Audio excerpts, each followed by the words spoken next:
Am I wrong for taking my friend to court after she kicked me out of the bridal party for cutting my hair? For my friend's 3-day wedding, I had to buy 3 different dresses, including alterations and specific shoes, which totaled over $700. She also wanted specific hairstyles for each day. Unfortunately, starting in March, my hair started to deteriorate. Due to health reasons, my hair was falling out in chunks, and in May, I made the difficult decision to cut my hair. I told the bride about my decision 2 weeks before the wedding, and she didn't say anything bad. The following week, she came over to my house, and when she was about to leave, she brought up that she was concerned about my haircut, and I told her it would look good even though I wouldn't be in uniform with the other bridesmaids. The following day, I received this message. After our recent conversations, I'd like to remind you of my boundaries. I've been very accommodating and graceful, but I cannot allow you to disrespect me. As you know, my wedding has been something I've dreamt of for many years. My husband and I have invested a lot of money into the video and photos of this day, and as we reflect on this day in the future, we want to see our vision reflected in the memories. Since I asked each of you to be my bridesmaids in 2019, I've been very clearly and very communicated in my request. The timing of your decision to cut your hair and not come in advance is very upsetting to me. I would have felt respected if you had communicated with me more than a week prior to the wedding, so we could have worked together to find a collaborative solution. Your inconsistencies have concerned me, and while I sympathize with your health conditions, I'm not willing to compromise my vision to accommodate you, or anyone else, when you have informed me in advance and we could have found a better solution. Since this is something you can no longer fully commit to, I need you to please step down from participating in my wedding. This was 3 days before the wedding. I immediately sent her and her husband an invoice asking them to reimburse for the dresses and shoes, keeping in mind that one of the dresses is still in her possession even though I paid for it. I was told I was inconsistent and selfish after I spent the past 2 weeks helping her plan the wedding shower. I worked with another bridesmaid to surprise her with a bridal shower after our bachelorette trip had to be cancelled. I spent hours helping her out with wedding details. When she asked me to help her tone up before the wedding, I sent her a personalized workout program and even went with her to the gym to show her the ropes. When I agreed to be her bridesmaid, I was more than willing to oblige with what she asked, even if at times it was a lot of time and money. So, am I wrong for taking her to court because she kicked me out for cutting my hair? So I'm at the bakery today, taking forever to decide what I want, so I make sure to step out of the way. I'm in the periphery, the corner if you will, and I feel someone come up behind me. And they go, "Hello?" And so naturally I turn around, and my first instinct is to say, "It's me." They did not reciprocate. Anyway, they go, "Are you in line?" And I say, "Oh no." So they roll their eyes, walk past me, and they aim at a tourist under their breath, which, whatever. So then I finally decide what I want. I get in line, of course, behind this person. I think we're done. But they turn around and go, "Just some advice from someone who didn't move here 3 seconds ago. If you're not ready to order, you shouldn't stand in line." I was shocked. I was like, okay, what am I even gonna say? But then I noticed that the person in line in front of them is laughing while this is going on. And I don't know if they're laughing at what they said or what, until I hear them go, "Ugh, transplants, right?" Again, what am I gonna do or say? Take out my birth certificate? It's fine. Until I hear them talking, and Mr. Transplant asks Miss Advice, "How long have you lived here?" And they said, 1 year. And then he goes, "Oh yeah, I've lived here for 2.5, except for during the pandemic." So now I'm laughing internally because anxiety. Anyway, I order, go to pay, and Miss Advice is at the register next to me throwing a fit because they don't take cards on the weekend, only cash. Are you even up to code? How can you not take credit cards? And that's when I got mad. Because you can say whatever you want to me, but when you start disrespecting Helga behind the counter, so I turn to her and I go, "Just some advice. Real New Yorkers don't ever talk to people like that because we know you don't have to be aggressive or mean to get the things that you want." Boom. And then I said, "And by the way, some of us never even had to move here." And I walked out. And I felt bad.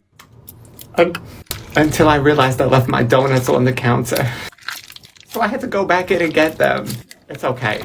I'll have my moment one day. Am I the asshole for refusing to let my niece swim in our pool with the other kids? Last week was my son's 12th birthday party. My family showed up to our house. I greeted my sister, who said she wasn't planning on coming since my niece, 14, was on her period and didn't feel like going out, but thought this would cheer her up a bit. I welcomed them, and they sat in the living room to eat. I was watching the kids swim when my sister and my niece approached the pool. My niece was in her swimsuit, ready to jump in with the other kids. I stopped them and asked my sister if she was really going to let my niece into the pool while on her period. She said it was fine, really, and that she took necessary precautions. I don't know what that meant as a guy, but still, I knew enough about periods to realize things could get messy. I said sorry, but I can't let my niece into the pool with the other kids in fear of any accidents. She angrily said my boys literally pee in the pool, while we were talking, so accidents my ass. I just politely told her I was sorry, but it's different when dealing with blood than with urine, which is way too common in pools, by the way. Again, I said I wasn't going to allow any accidents on my son's birthday and suggested other activities for my niece. My sister blew up, calling me a raging, insensitive asshole then, literally, and out of the blue, told my niece to get dressed because they were leaving. My parents then asked what was going on, and my sister told them I selfishly and meanly told her daughter off for wanting to swim in the pool with the other kids, just because she was on her period. And then she left. Mom gave me a look and shamed me up and down for how I treated my niece and sister. I said I didn't tell them to leave, just didn't agree on letting my niece use the pool when she's on her period, especially since I've asked my sister if she's done it before, and she said no. I honestly don't want to have to deal with cleaning up a bloody pool for the sake of what? Family? I just felt it was inappropriate, and besides, it's not like she's banned from the pool for good. Mom said I was still in the wrong, no matter how hard I try to spin shit. My wife said I didn't overreact, but at least I could have been nicer about it. Was I the asshole in this situation? Yeah, you were the asshole. You have only boys. They definitely piss in that pool. But the little boys are not sharks. They're not going to smell one hit of blood and be like, all right, we're going to swim towards the niece. This man has no idea how women's body works, and there's 3 generations of women being like, you sound insane. And he's like, I'm not insane. Usually people are like super excited to reconnect with their high school crush. I mean, I was. But for me, it was a nightmare. So I guess this is like my cautionary tale. We're gonna wash our face first, okay? As usual, let's start with a red flag I didn't pay attention to. I met him in forensics class. But like, I'm weird. I was there. So, but I never like used what we learned. Anyway, I don't want to jump ahead. So like, rewind. I meet this guy in forensics class. His name is Ryan. He's like a year younger than me. Canon douchebag. Canon. Okay, like, let's be honest. Football player, didn't really talk to me much, but we were like lab partners. We Snapchatted like a few times, but we never really like hung out until after I graduated college and moved back. We matched on Tinder and I was like, oh my god, like, hey, do you remember me? And he was like, yeah, oh my god, like, I had such a crush on you, like, oh, he was like, I loved how mean you were to me, which genuinely don't even remember being rude. I guess that's just how I just came across. And then he made a joke about me taking one of those stirs and putting it up his... But anyway, we decided to hang out.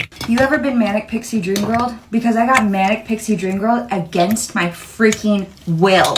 He sits down in my room. You know, he hates this town. He's telling me, like, none of his friends are actually his friends. He hates everyone he hangs out with, which I'm just like, whoa. I guess I understand if you don't feel supported in your friendships, but that wasn't the thing. He was like convinced that all of his friends were like normies and were just so wrapped up in this town, and he just hated it so much. And it, like, to me it was so embarrassing because I'm like, why are you still hanging out with them though? What?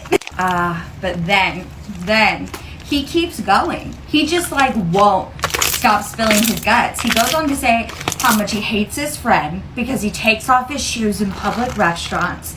How, you know, his uncle took him to a brothel and he thinks he enjoyed it, but he's not really sure. He then tells me that he was an accessory to a crime. An accessory to a crime. He's like, yeah, you know, I wanted to make new friends, so I started hanging out with my dealer, and then he had to do a drop-off, and we pull up, and there's this guy, and he goes up to get it, and then he shoots him. And we drive off. And we were never caught. And I was like, Ryan, what did you just tell me? Because that's a crime. And then we never hung out again. I never saw that criminal again.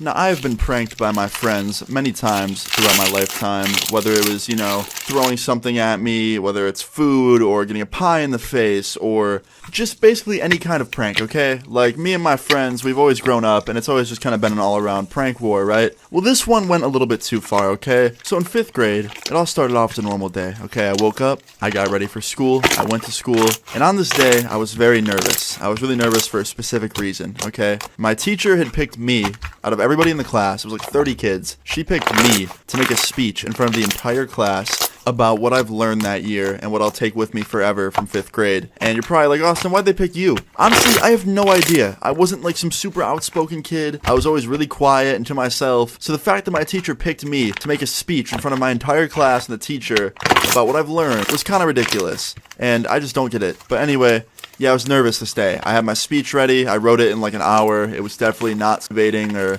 great at all. But I was like, you know what? It's not that bad. It'll be fine. I'll get this done with in like a couple of minutes. I'll get off the stage. It'll be no big deal. So I get to school, and since this was one of the last days of the year, we weren't really doing any work. Pretty much all we were doing was just kind of sitting in the classroom, kind of socializing, playing games in the classroom, watching videos. We weren't doing a whole lot. It was actually pretty awesome. But on this day, we were outside all day, kind of having like a long recess day. And there was a little stage set up for me to make the speech with a microphone. And when I saw this stage set up and the microphone, I was pretty terrified, okay? Like, that's when I realized, like, all right, this is happening. This is real. I'm not a good public speaker. This isn't going to be fun. And right before I went on stage, my friend came up to me. Let's just call this friend Ben, okay? Ben comes up to me, and he's like, hey, Austin, good luck on your speech, man. I'm like, thanks, Ben. He's like, hope nothing goes wrong. And he smiles and starts laughing. And 2 friends of ours behind him start laughing as well. And I was like, what are you talking about? He's like, oh, nothing. And he starts laughing even harder. And then he just walks away with the rest. And I was like, oh, no, like, what did he mean by that? So then the time came for me to make this speech. And now I was really nervous because I didn't know what Ben was planning. So I get on this little stage. It was finally time to make the speech. I have my paper with me. I walk up to the podium. I set it down. And I start reading it. I was like, hi, so, today I'm doing my speech about what I learned in 5th grade and what I'll be taking with me forever. And I start telling people what I've learned in 5th grade. I was talking about how I've learned to be a better friend and to be a harder worker. I was just kind of saying really, really common answers.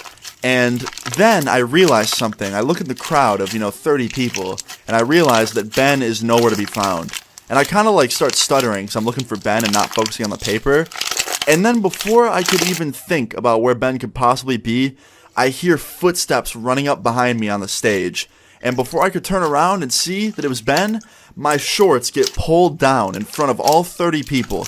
And not just my shorts get pulled down. He had that my boxers and my shorts went down. Okay, he pulled my underwear down as well. So almost my entire class saw my naked self, okay? So obviously the minute he pulled my pants down, I immediately pulled them back up. But it was too late, okay? Most of the people there saw it. Now I was kind of lucky because I was behind a podium. So anybody that was straight forward didn't see, the bottom half of me. But everybody on the side, which a lot of people were on the side of the stage, saw it. And that was the most embarrassing part. Everybody there. And I pulled my pants up, and Ben ran off the stage laughing, and I heard the teacher screaming at him. And half of my class was just silent, like staring at me, just like super awkward.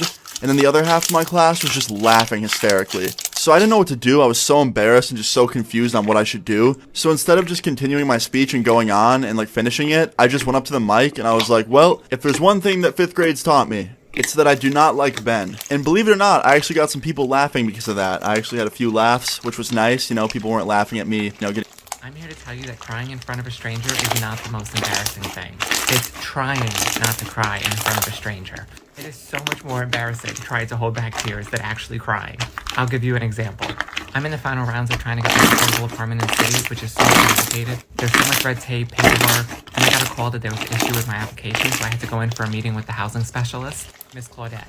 So I'm at the appointment, and she's like, we calculated your income, and based on our calculations, you're $400 short of the minimum income required for the apartment. $400. And so then she starts going over next steps and how to appeal, and I'm sitting there just like, do not cry, which of